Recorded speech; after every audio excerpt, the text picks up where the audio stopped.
Welcome guys, in front of me I have Samsung Galaxy M31 and I'm going to show you how you can customize the watermark of your camera and this device. So for the first, let's open camera, then tap on the left upper corner to enter the settings, and when we scroll down we can find here the watermark. So click on it to activate and right now tap here.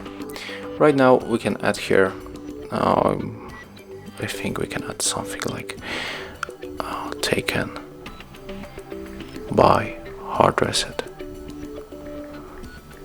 team,